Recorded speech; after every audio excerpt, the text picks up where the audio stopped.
Hello and welcome to the Modesta Mahiga 360 Leadership Podcast. Today, we're talking about how to leverage tech to build global solutions in Africa. I am joined by Irene Kiwia, a Pan-African social economic champion. She is a good friend of mine. This phenomenal African global leader has a career that spans over 17 years in media, marketing, communications, technology, and development programs that are focused on youth and women empowerment. She is the co-founder and chief growth officer of Adanian Labs, a Pan-African venture studio on mission to actuate the tech revolution in Africa by building 300 tech startups by 2025. And she's also the founder of Twaa, a global digital platform for women to build communities, network, and mentor each other. She is the founder of eCOBbA, an AI-driven FinTech platform designed to integrate underserved, financially excluded populations in Africa into the financial ecosystems through community savings and lending platforms. She is also the founder of the Africa Blockchain Center, a company that focuses on building blockchain capacity in Africa. Irene, who is a mother of 3 boys, holds a Bachelor of Arts in International Relations from the University of Dar es Salaam and an MBA in Marketing from the same institution. Irene's accolades are that she's a Fortune State Department Global Woman Leader, Global Health and Diplomacy Fellow, Woman of the Year by Africa Reconnect, Obama Africa Leader, African Women Innovation and Entrepreneurship Forum Empowerment Award finalist, Women in Africa Platform Tanzanian Ambassador, Invest to Impact Tanzania Ambassador, and Tanzania Country Head for SADC, this is the Southern African Development Community, Women in Business, and an advisory board member of the African Women in Energy and Power Initiative. Ladies and gentlemen, Irene Kiwia, welcome to the Modesta Mahiga 360 Leadership Podcast. Thank you so much, Modesta. What an exciting time. I'm so happy to be here. Thanks for inviting me. Oh, I'm thrilled to have you. I have a lineup of questions that not only will share the amazing things you're doing, but I think this is going to put a fire on somebody else that is looking to dare to go across the continent, across the world with their initiative. My first question to you, though, Irene, what a pivot from marketing, media, PR to tech. What's the story behind that? Wow. So as you know, I have always been an entrepreneur. So I started my PR company when I graduated from university in 2004. And after 16 years of doing that, which means I need to update that bio because, 3 years have gone in since I wrote that. But after years of being in PR, I was really, really passionate about, creating platforms to empower women. And I think in my journey building the PR business, I was always motivated, to run CSR projects and programs, that would connect women and bring in different stakeholders, create platforms for mentorship, platform for women to run leadership seminars, etc. So I think I'm known more for my work running women programs than I'm known for my work in PR and media. So that's always been my passion from when I started the company in 2004. And I think around 2016, many years later, I really wanted to do something, that would scale. And, PR and marketing being a service business, I could see that there was a shift, with digital communication and digital marketing. Companies' budgets were reducing, companies were hiring internal PR and media people. They wanted more digital solutions, and the service industry was not really a scalable thing. And I wanted to do something bigger than that. But I also wanted to do something that would address some of the insights that I have learned through the years building women platforms, and especially focus around how women access finance, running mentorship programs, how women can connect with each other, how women can access markets and create wealth for themselves and their communities. So that journey took me out on a learning journey where I started exploring, what that could look like. I started exploring what my next career could look like.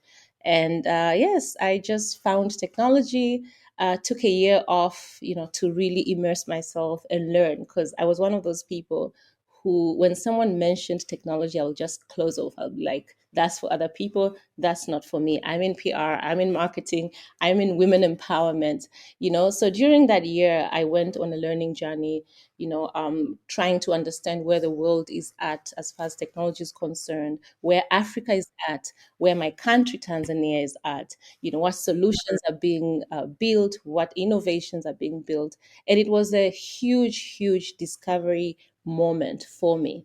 And by the time I finished my 1 year break, I was a whole new person and I knew exactly what I needed to do next. Oh my word, Irene.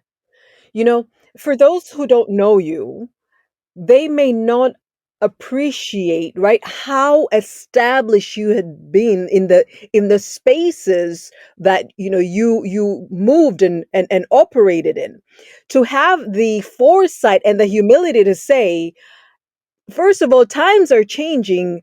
I need to shift with the shifting, season, but then to go and immerse yourself in a completely new area. This isn't somebody who maybe was kind of sort of trying out business and they're trying to see, that licking forefinger and putting up your finger in the air, like, which ways are the winds going? No, you were extremely established and extremely respected in your fields. What I just want I am amazed at that, and I think that gives people the liberty, right? Give yourself permission to pivot, no matter how much you associate yourself with what you do. Don't get your identity wrapped up in what you do and what you've built. Absolutely. And I think for me, as much as I loved public relations, media, marketing, and at that point, I was a partner of a global PR company, US based firm, Pura Novelli. And it was quite exciting. I had clients not just in Tanzania, but across East Africa, Central Africa, Africa. And there was a huge potential to scale that part of the business. But I also wanted to build something that will outlast me, right? And I wanted to build something that will create impact, something that was bigger than myself. And I knew, from the journey that I had started with technology, I could do multiple things. I could still build solutions around media communications and marketing, and still be able to solve that, which I have done, right? So it was just a beautiful discovery that the world is really evolving, and I wanted to create wealth for myself, but also for my community, but also for the continent, because I also saw how, even though there is a fourth industrial revolution that is taking place, everybody's talking about it, people are doing things around it, but are we really participating as a continent? Are we building solutions that we are using? Are we capacitating young people? Are we positioned to leverage this thing, or are we just talking about it? And then 40 years from now, we're going to wake up and say, well, there was another revolution, and this is what happened, right? So I wasn't afraid. I wasn't afraid at all. And for me, I think, to what you've just said, I always see my journey as an evolution possibility, right? Where you go from one thing to the other, and it's not about failing. It's about, doing what needs to be done so that you can continue on whatever path it is that you're setting for yourself, and it changes. It's not static. So good. So rich. Now, when you took that year out, not only did you immerse yourself in technology, you say that you got to see gaps. You got to see, and you just mentioned it right now, that look, we're talking about the fourth revolution, but we could well be passed by it. So, what are the gaps that you've seen that you're now turning into opportunities for African entrepreneurs and African businesses? One of the things that I understood very quickly, was the fact that we do not have enough talent, when it comes to technology, especially building smart technology, which is AI centric, blockchain centric, and Web3 centric. I remember my first attempt to building a platform. I wanted to build a platform that would connect women or help women build digital communities. And I was able to find a team in Tanzania that helped me put it together. And I knew nothing about building anything, so I was learning as they were building it. And what I knew was the outcome, that I want a platform where women can sign in, build digital communities, sell their products and services. So I knew what I wanted out of it, but I didn't know what was needed to get it done. A year and a half later, I was able to get a platform, but then I realized, okay, so this thing is not static. I need to continue building on it, and I didn't have enough resources in terms of access to the right talent. So I had to travel to Kenya. I was introduced to a group of people who were building things. So that journey in itself told me that, okay, so if me, someone who has been in business all this while, has networks, has a few resources, is not able to build something in my own country, and I have to go around finding people. You understand? If my journey was like that, what about the young people who are coming up with fresh ideas every other time? And then when I Mm. looked into that further, I saw that, okay, the research says that, over 98% of technology startups that are built out of Africa fail within 24 months.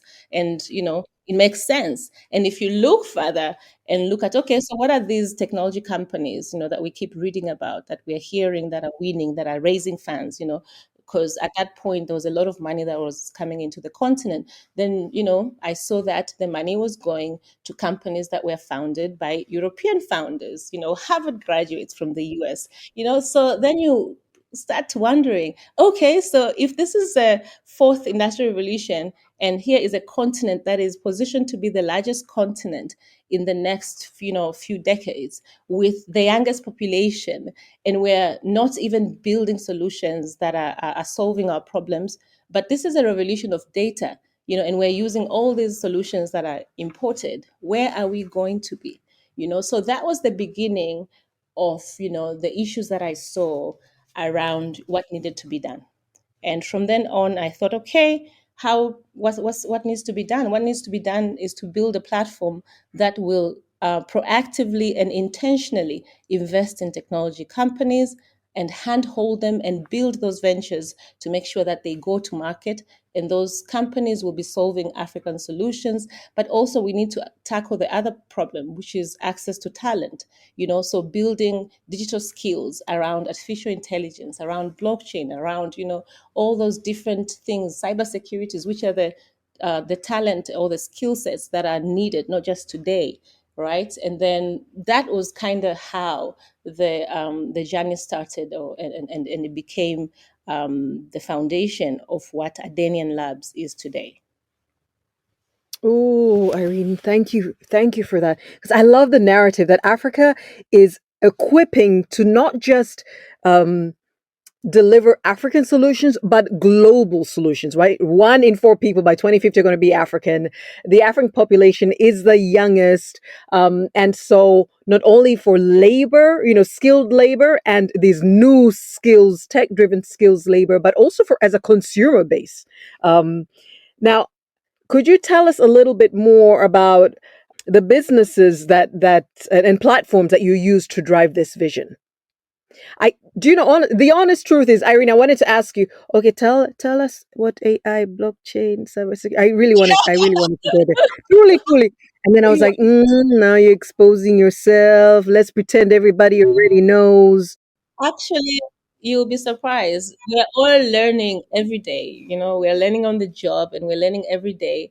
And you would imagine that we ought to know these things, but they're not easy to understand. And we're busy doing our real lives, and unless you really take the time off, so there's nothing to be ashamed of. I'm learning on the job. I launched the Africa Blockchain Center when I was not even sure what blockchain was. So there you have it. But yes, so the platforms that we're using. So Adanian Labs, like I said, was formed out of a vision to build a prosperous Africa that is powered by innovative technology. And our mission, we say, is to actuate the tech revolution on the continent.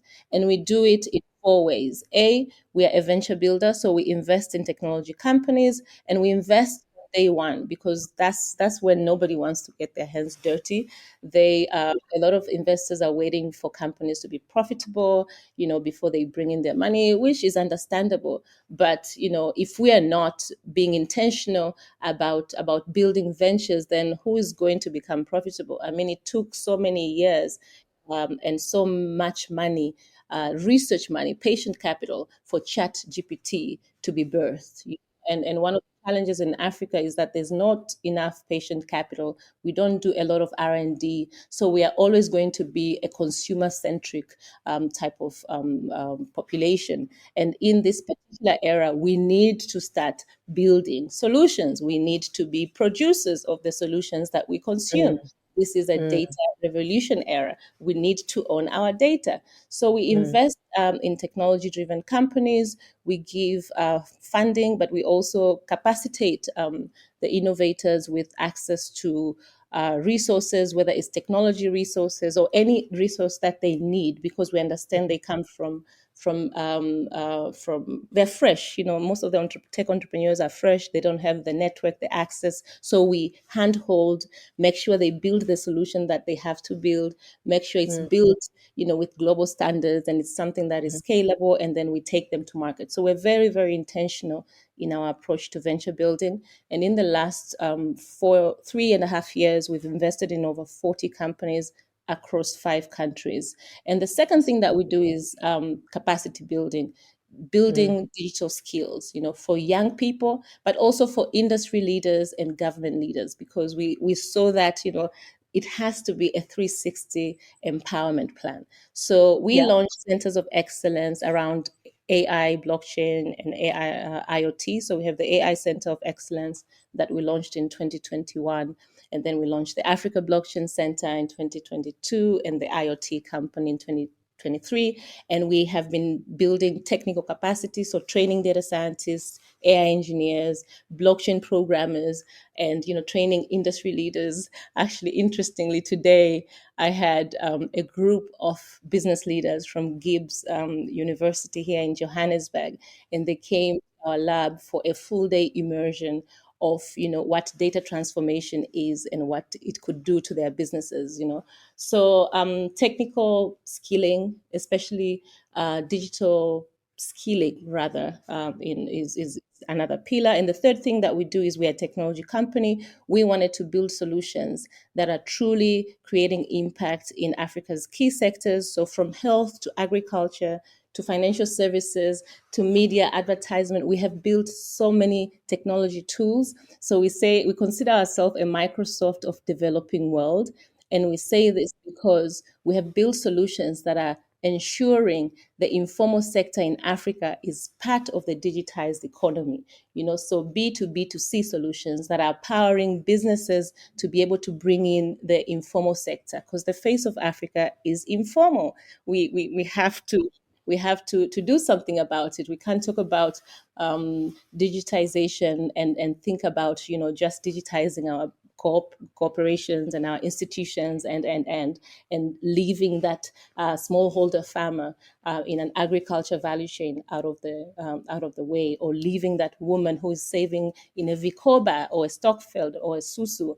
It's called many different things. These village community banks, selling in a market. We can't leave them out of the digital economy. So we are a technology company, and we have built solutions for multiple industries. We're currently onboarding partners and affiliates and channel and distribution partners to ensure that our technology is delivered across multiple sectors, countries, etc.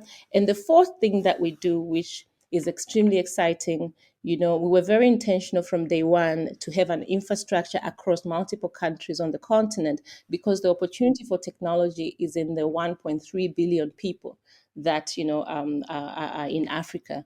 And with us becoming the largest continent very soon, we wanted to have an infrastructure that will support African tech companies to be able to move from one country to the other. So how do we launch South African companies in Nigeria? How do we launch Nigerian companies in Tanzania, etc.? Because what we saw is, when investors look at putting their money on technology investments, and I am from Tanzania, and I'm talking about a 50 million, or 65 billion people opportunity, and then there's a Harvard graduate who have really understood, how this thing work and is positioning a 1.3 billion opportunity. Obviously an investor will invest in the 1.3 billion opportunity, but because of how we are structured as African citizens, it's very, very difficult to move from one country to the other. So we want to build that infrastructure so that we can help other companies launch and scale from one market to the other. So those are the four things that we do at Adanian Labs. This is incredible. This is and these are the times that we're in, right? With AFTA and what the continent is doing to further integrate and make doing business across the continent and partnerships across the continent all that much easier. And speaking of partnerships, I wanted to ask you if building a Pan-African tech solutions has been different from building a global PR franchise in one market. And I think you started to talk about that, right? The partnerships that you have to build then to make this truly Pan-African. Absolutely. It's not, I mean, first of all, we don't have the resources to go into a market and do everything on our own. So our model is extremely partnership driven, right? So we believe that we cannot do this without partnering with other people. So the way we have positioned ourselves, we have built a rail network, right? So we've built a horizontal model, which was very heavy, doing multiple things at the same time. You're investing in ventures, you're building capacity, you're building solutions, you're building infrastructure across markets. It sounded a bit crazy, but that was the only way we would have been able to scale from our point of view. And now it makes sense. So when we go into a market, we identify local technology companies, and we say, we have these solutions, are you interested? We can power you to power the different industries and the different economies in your market.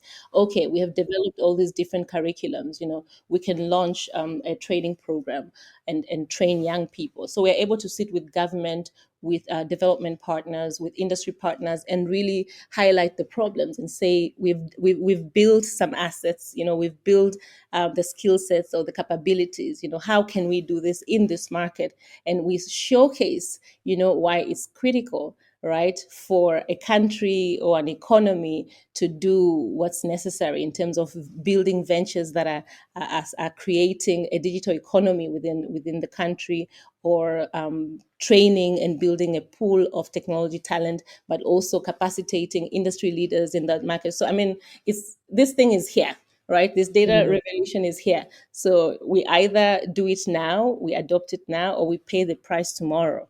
Yeah, but it's here, and either we are caught ready or we are not. So it was very different from building a PR company within one market. It took longer for some reasons, because I was also, it was, yes, I had a business partner, but the model was different, and it's a service business, and I was learning also, and evolving, and everything was different. I was not leveraging technology. The beauty about building a platform business or building a technology business is the opportunity for scale.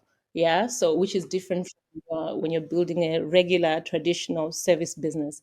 So but I'm using a lot of those lessons, that I've accumulated over the years, building a PR company out of Tanzania and partnering with a global US based company. So I'm using all of that. Nothing is lost. It's what's actually helped me and be able to do what I've done, within the Adanian Labs ecosystem, building this ecosystem across the 5 countries in 3.5 years. And we're very excited. We're looking to open into new markets, so we are setting up in Mozambique, in Namibia, in Lesotho, in Malawi, in Uganda, in Rwanda.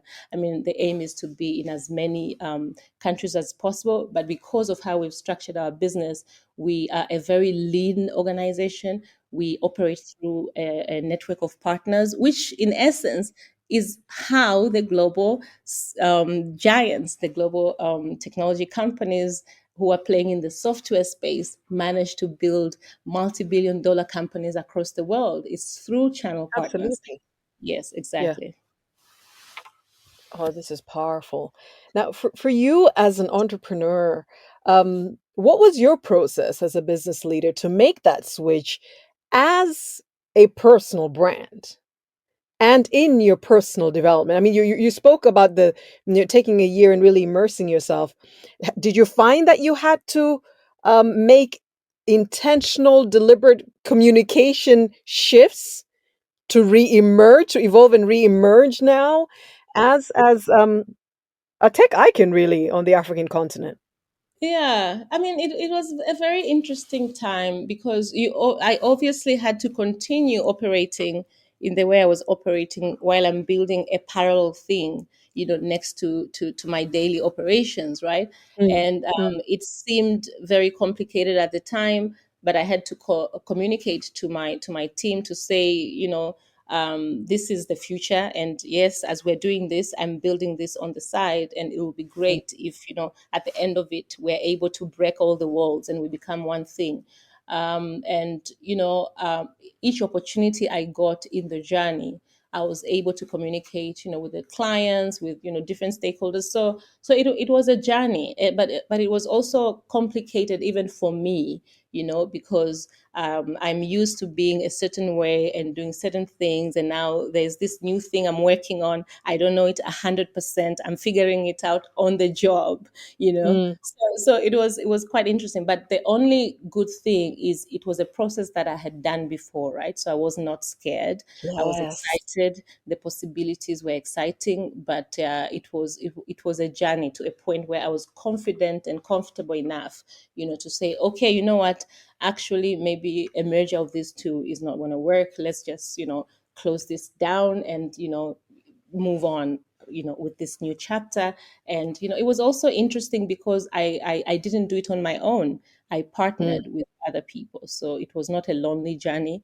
We were leveraging each other's skill sets, and I think that is one of the greatest things about what we've managed to do. Partnerships, from day one. Even Adanian Labs is from my three co-founders. I'm from Tanzania. One of them is from Nigeria. The other one is from Kenya.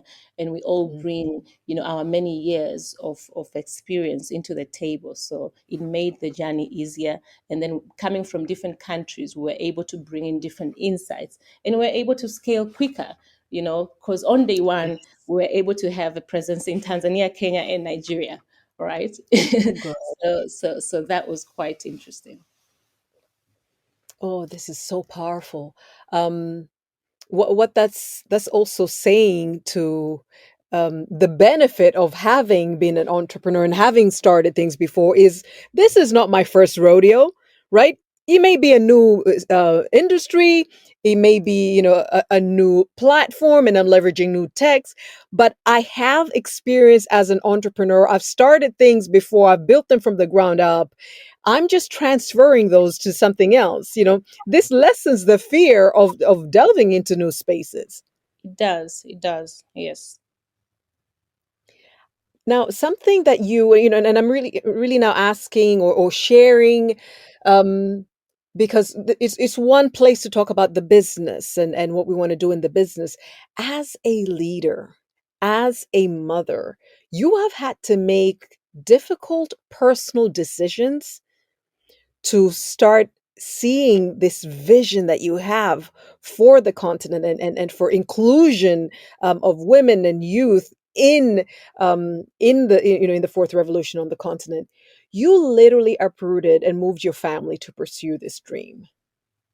Why did you feel you had to do that? You had to physically move from one place to another. And how have you gotten your boys behind the vision and supported them to adjust to the new environment? Wow. It's been quite a trip, Modesta, right? Quite a Mm, trip. And I mean, when I was going through this evolution, I had three kids. I still, I mean, I'm a mother of three kids, so I had just had my third uh, boy. And I knew that for me to be able to build what I envisioned, I had to move from Tanzania to Kenya because, the environment there was conducive enough to allow me to build, right? And because the first phase of this was building. It's not like we had a product to sell on day one, so we had to go on a building spree. And the first thing I did was to move my older son, to a school in Kenya so that, at least it feels like home. And he was old enough to be able to go to a boarding school.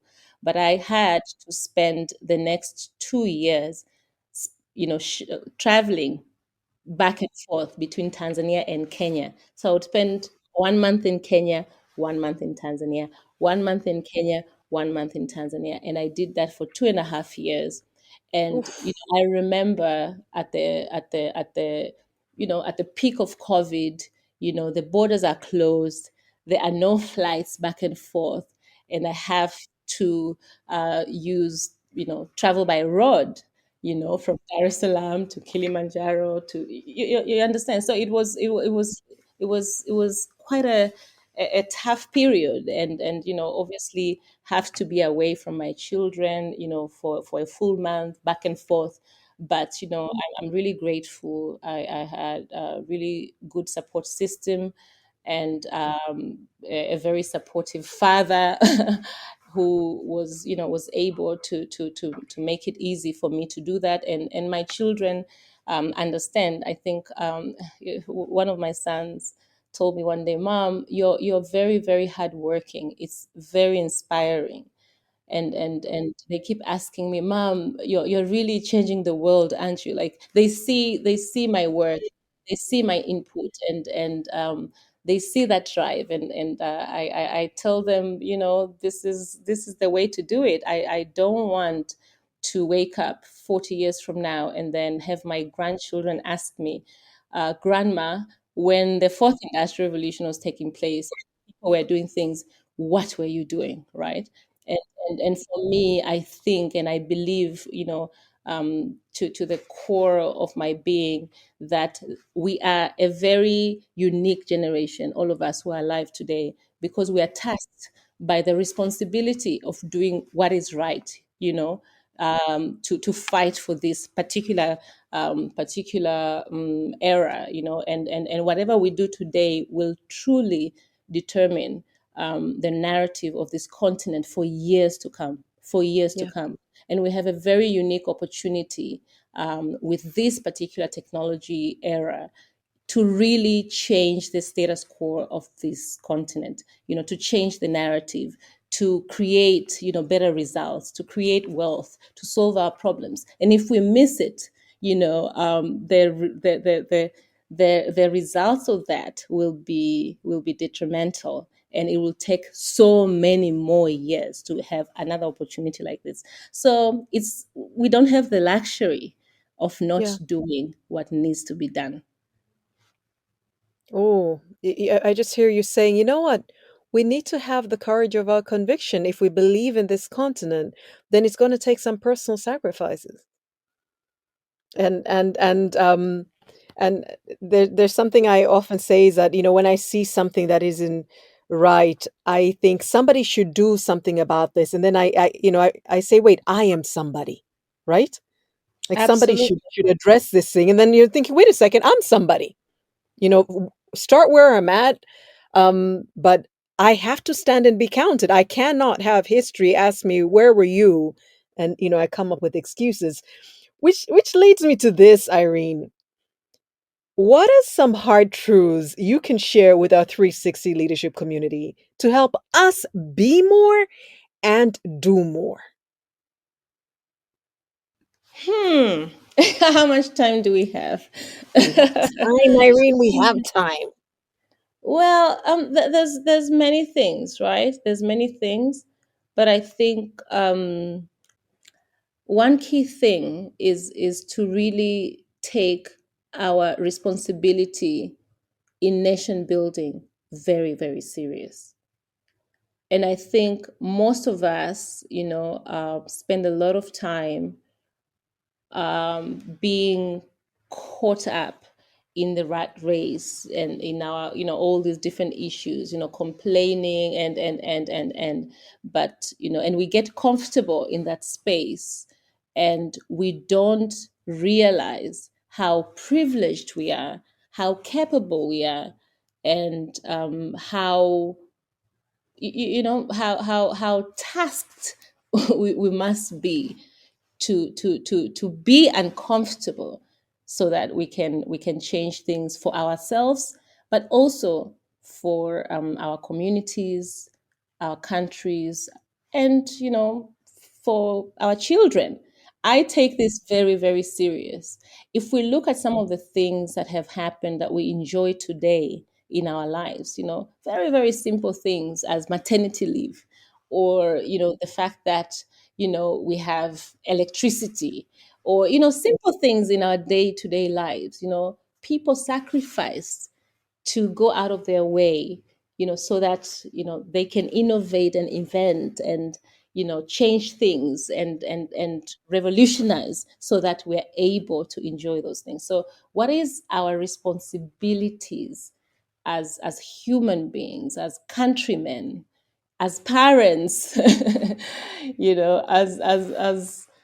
people, to the future generation? That for me makes me uncomfortable, and I think more people need to think about that.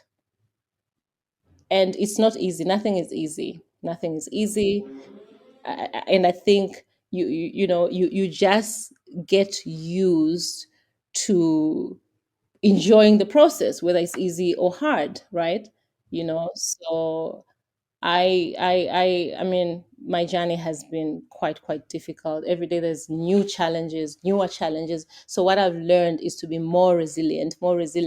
And now I look at the challenges as a process, not as, oh my God, Ooh, it's happening to me. Why is it? I'm like, okay, so this is the process that I have to deal with right now. What must be done, right?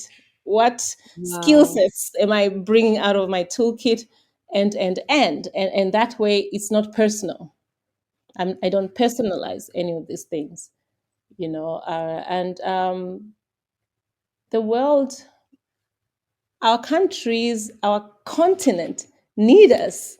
This is survival of generations, and we cannot be comfortable. That's the hard truth. We can't be comfortable. We can't be just chasing and pursuing things, that are not building our nations. So my hard truth is we really need to take nation building extremely serious and be proactive. No matter where you are, whatever your role, there's something that you can do. That is so powerful. The clarion call to stand up and be counted, the clarion call that the fourth revolution has democratized, right? The marketplace and playing field. That this is probably the single most unique and dynamic time in the history of civilizations that Africa can equalize, right? And then leapfrog and scale just as the rest of the world, and therefore we need to step up. um and then you saying that we need to do hard things. Fred Swanica said we're created to do hard things. Like, when it gets hard, that's not the time for us to say, oh my goodness, maybe this is not for me. You said to you, challenges, really, now you see them as a process. I think that's so powerful. We were created to do hard things. We're here to do hard things, not the easy things. And it's the hard things that make a difference, not just to us and our families, that change history. Irina and I obviously have known you for a very long time. I know you to be this way, and I'm so grateful that you walk the talk and you're inviting us on something that you're not even finding impossible. You speak of things that many people would like to believe are decades into the future. You don't only speak of them today, you're actualizing them today, and you're inviting us to come along.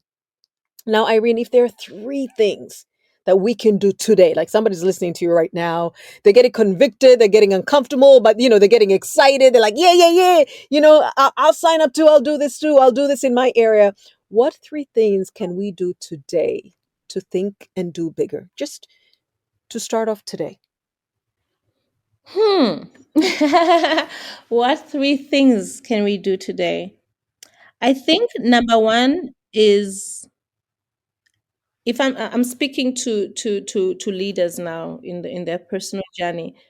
Number one is to sharpen your vision, right? If you don't know where you're going, any road will take you there. So, what is the vision that you have for yourself? And how is that vision powering the bigger picture? Your community. How is it contributing, right? And that's the starting point. And not being scared to dream and visualize as big as your imagination can take you. And the second thing is, what are you doing today? How are you contributing, to creating a better future today where you are? If you are working in an organization, maybe whether it's a multinational, you know um, what are you doing to ensure that you're driving that organization so that they're investing in building the right talent for this continent? Or you're championing so that part of your supply pipeline are producers of local technology, because you know the value of that 30, 40, 50 years from now? Or you're championing, so that your organization is investing in building solutions and building ventures, and what are you doing in that space? Or if you're sitting there as a policymaker, what type of policies are you creating that are going to allow for innovation to happen in this continent? And you're not just copying and pasting something that has is happening somewhere, somewhere where they have already reached, a level of innovation that is creating impact for us globally. And you are putting in policies that are going to limit us instead of re-engineer how we build new solutions, right?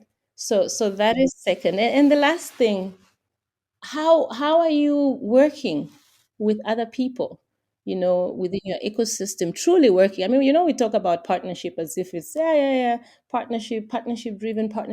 And I feel like I've reached a point where I'm like, okay, I don't want to I don't want to meet and talk. I want to meet and act, right? Meet and build.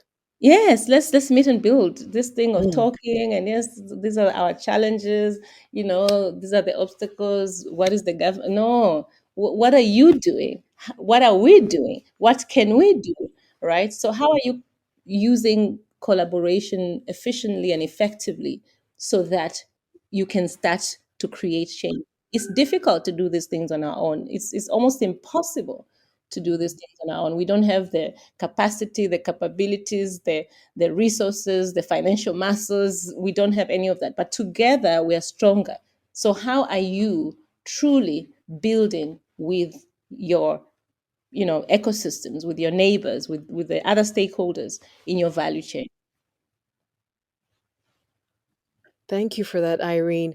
I have a question which you may not be anticipating, but I think this is going to tie in what you just charged us with very well.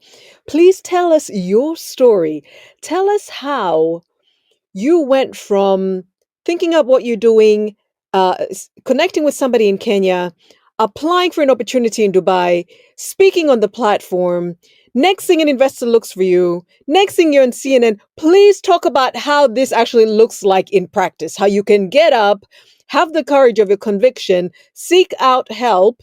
And you said you actually put out a note to your network. They said there's a guy in Kenya. Let us know how you did that so people can see how intuitive it can be, how you can just start because you have a conviction and there's something, you have a vision and something you want to do, and how it can all weave together beautifully. Yes. So Mhm.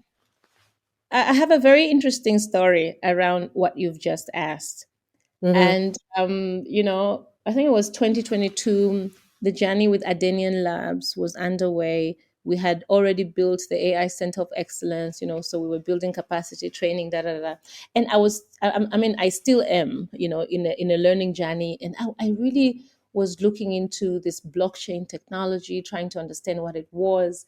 But, in that journey, I knew, okay, I mean, learning from what we've done with the AI Center of Excellence. I know we need to build capacity. I know we need to train, leaders. I know we need to build solutions. We need to run R&D. So, how can we build a center of excellence for blockchain so that we're able to do that? So I started researching. Then I found a person within my organization who was a blockchain developer, and I spoke to him, and I'm like, okay, so can we work together to create this platform, so we can capacitate the industry with blockchain and build blockchain solutions, blah blah blah. He's like, okay, fine, let's do it. I think that was around May. So I started putting together a proposal of what the Africa Blockchain Center would do, and as I was doing that, someone reached out, a company, tech company from Dubai reached out to ask whether there were any blockchain companies in Africa, because they were holding a blockchain summit in Dubai, and they were struggling to find enough African companies. And I said, okay, yes, we are setting up something. So they invited us to go and talk about what we're building.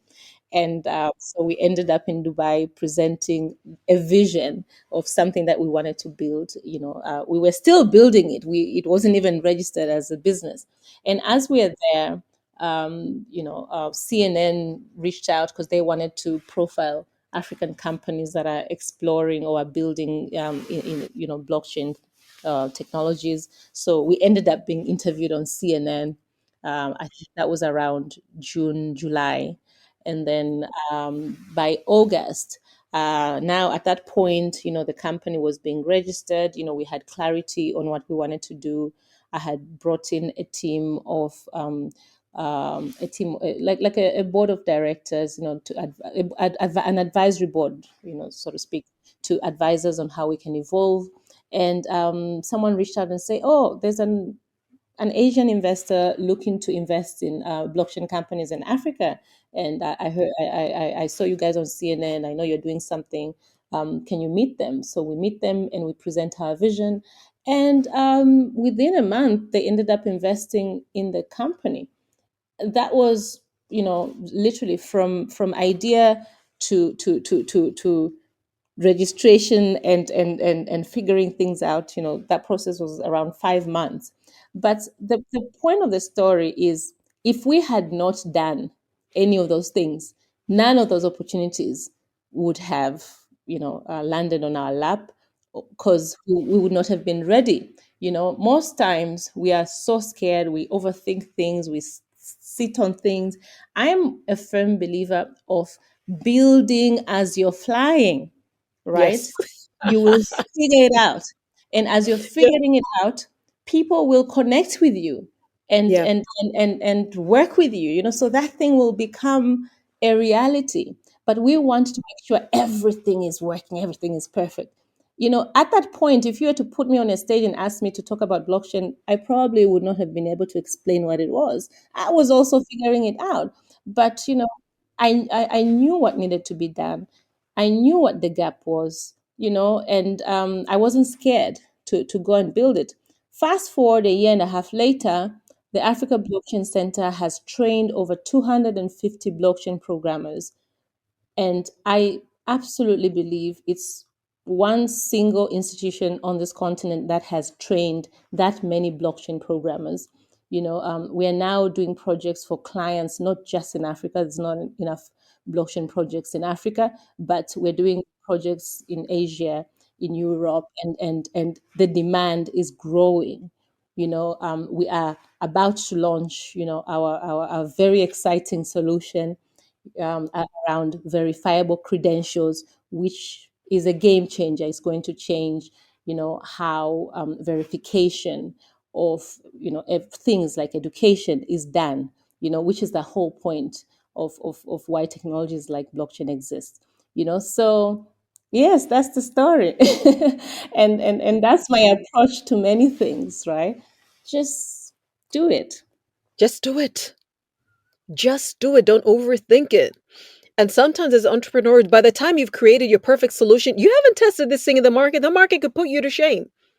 Oh, Irene, this is amazing. This is amazing. I am so glad. And I've said this to you countless times. I am grateful you exist because then there is evidence that those things that we believe over the continent, that those things we believe people like us could do someday, maybe, if we got to act together, all the excuses and the lingo that we use to procrastinate or not to step up and be counted, because you exist, Irene, without even meaning to. Just by choosing to step out and count the cost and still go ahead to do the things that you believe is required of you for your continent, the rest of us can look to you and say, wait a second, it can be done. And you can start as a single person with a vision and a conviction that this continent has the solutions for the globe. You just spoke about the fact that you have clients in other continents that you're serving. There is Africa bringing global solutions, not just African solutions, because you as an individual exist, Irene. You're telling us, you're both challenging us and you are encouraging us that we too can stand in our own spheres and do great things. And so I am grateful to God you exist. I am grateful to you because I know the cost you paid. And I may not even know fully, but you have truly counted the personal, the professional, the family. You've counted the cost and you've stood, and Africa will always thank you for it. And I, representing the continent, I am so, so privileged to know you and to watch what God is going to continue doing in and through you. Thank you, Irene Kiwia, for joining us on the Modesta Mahiga 360 Leadership Podcast. Thank you so much, Modesta. I appreciate you so much. And you have been an encouragement from day one. I really appreciate it. You And are I will treasured, continue to be. absolutely treasured. I am grateful. Irene, we're going to share the links to all your platforms in the description of this episode. If people are to look out for you, they want to get in touch with you, either they want to invest or they're doing something parallel and they'd like to exchange notes, they'd like to partner, how do they reach you? So we have our social platforms across Twitter, Facebook, Instagram, and LinkedIn as Adanian Labs. Um, but also on our website, we have multiple call to actions. Um, Currently, we're inviting technology enthusiasts, technology champions, technology companies to sign up so that we can explore possibilities of working together as affiliate partners. We have built all these different solutions and we need to take them to market, and we want to share the pie and create new pies. But I'm very reachable on LinkedIn at Irene, at Kiwia Irene. I love connecting with people who are looking to create value, and yeah, there will be a response for sure. Thank you. Thank you again, Irene. I wish you a wonderful rest of your evening. Thank you, and you too. Thank you so much. And guess what? I will be back for yet another session as we delve a little deeper into what you're doing. Thank you so much. I look forward to that, and all the You're welcome. best. Thank you so very much. Bye, Irene. Bye.